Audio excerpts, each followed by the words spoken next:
spend 1 minute on Snow White and how it totally imploded at the box office this weekend? It was so delicious. The thing they spent $170 million to make the thing, and it had the lowest opening, under $50 million, of any of these live action Disney remakes that they've ever had. Even the one that was their worst, Dumbo, did better than this has done. RachelZegler has been humbled. The lead actress in Disney's Snow White remake has been brought right back down to earth after making some very tone-deaf comments that haven't translated well amid the horror opening weekend of the movie. RachelZegler's Hollywood journey seems to be coming to an end, and shockingly, it's all happening just as it was starting. After Snow White became Disney's biggest box office disaster ever, the studio appears to be cutting ties with her. What's worse? Word is, no one in the industry wants to collaborate with her now. So how did someone who once seemed full of promise manage to ruin her shot with one of the most iconic films of all time? Let's take a closer look at how Rachel's attitude and comments may have cost her everything. I'm a narcissist. As many of you know, Disney's new Snow White remake hit theaters recently, and to no one's surprise, it bombed hard. The film only brought in $43 million in its opening weekend in the US, despite having a massive $270 million production budget. To put that into perspective, Disney's The Lion King 2019 made $191 million during its opening weekend domestically, and Beauty and the Beast 2017 pulled in $174 million. But from the very start, this movie was plagued with problems. There was an actors' strike, a COVID-19 outbreak, and even a fire on set that shut down production for a while. And then came the RachelZegler situation, which completely overshadowed everything else. You know the saying, there's no such thing as bad publicity? Well, Rachel proved that wrong. She practically guaranteed the movie would flop. And that's not just my opinion, go check out the reviews. People were furious with her even before the film premiered, and things only got worse afterward. The Snow White remake is being called one of the worst-reviewed Disney films in recent years. It received a terrible Rotten Tomatoes score and only a B+ cinema score, shockingly low for a Disney fairy tale film. For comparison, Frozen got an A and Mufasa earned an A+. Many people agree that RachelZegler herself was the biggest reason the movie tanked. From the moment she was announced as the lead, controversy followed. Now, Hollywood has always had its fair share of dramatic personalities. Who hates when I win? The winged victory came to the Louvre in pieces, and people still line up to see her. And I can only hope that despite my flaws, and despite my cracks and my breaks, and there are many of them. But Rachel acted like she was somehow bigger than Disney itself. During the press tour, she gave off the impression that she thought she was reinventing Snow White, and that she was simply above the role. Nearly every interview, she took jabs at the original 1937 animated film, calling it outdated. Let's be real, she was clearly holding back even more critical thoughts. And that rubbed fans the wrong way. Remember, Snow White isn't just any Disney character. She helped launch Disney's legacy. The original film remains one of the highest-grossing animated films of all time, adjusted for inflation. So for Rachel to repeatedly criticize such a beloved classic was never going to sit well with audiences. Sure, we understand she wanted to bring a fresh perspective to the story, but she just kept making things worse. In an interview with Variety, she even called the original Snow White creepy. Rachel also seemed determined to change the entire essence of the character. It didn't feel like she was trying to modernize Snow White, it felt like she wanted to make a totally different movie. She also criticized the love story at the center of the original film.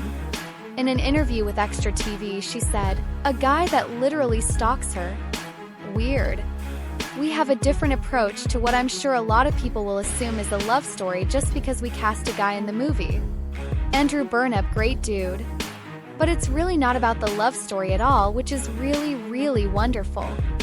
That particular comment offended a lot of people, including David Halehan, the son of David Hand, the supervising director of the original Snow White and the Seven Dwarfs. He felt Rachel had completely disrespected the legacy of Walt Disney and his father's work.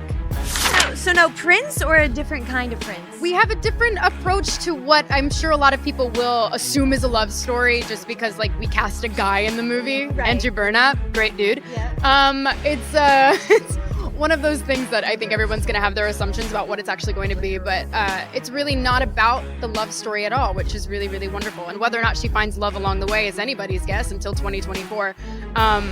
All of Andrew's scenes could get cut. Who knows? It's Hollywood, baby. But it's one of those. The backlash got so intense that Disney had to step in and try to fix things. Rachel was pressured to walk back her comments, leading to another interview with Variety where she said, "I would never want to box someone in and say if you want love then you can't work, or if you want to work then you can't have a family. It's not true. It's never been true. It can be very upsetting when things get taken out of context or jokes don't land. The love story is very integral. A lot of people wrote that we weren't doing that storyline anymore. We were always doing that. It just wasn't what we were talking about on that day." You'd think that after all the backlash, Rachel might pause and take a softer approach moving forward. But instead, she went even further and got political, criticizing Donald Trump after his re-election. Now, no matter what your political stance is, if you're already a polarizing figure in Hollywood, going after a large group of voters, especially the MAGA crowd, is a bold and risky move. But Rachel went for it anyway. She posted on Instagram, "May Trump supporters and Trump voters and Trump himself never know peace." Then she followed that up with, "There is also a deep, deep sickness in this country that is shown in the sheer amount of people who showed up for this man who threatens our democracy. It is terrifying. There is no help, no counsel in any of them. I could go on. I won't. I feel sad. You probably do too. F this. And finally, F Donald Trump." Naturally, this didn't end well. The MAGA community came for her instantly, calling for Disney to fire RachelZegler. Many threatened to boycott the movie if Disney kept her on. The public pressure grew so intense that Rachel had to apologize yet again, saying, "Hi everyone. I would like to sincerely apologize for the election post I shared on my Instagram last week. I let my emotions get the best of me. Hatred and anger have caused us to move further and further away from peace and understanding, and I am sorry I contributed to the negative discourse." She continued, "This week has been emotional for so many of us, but I firmly believe that everyone has the right to their opinion, even when it differs from my own. I am committed to contributing positively toward a better tomorrow."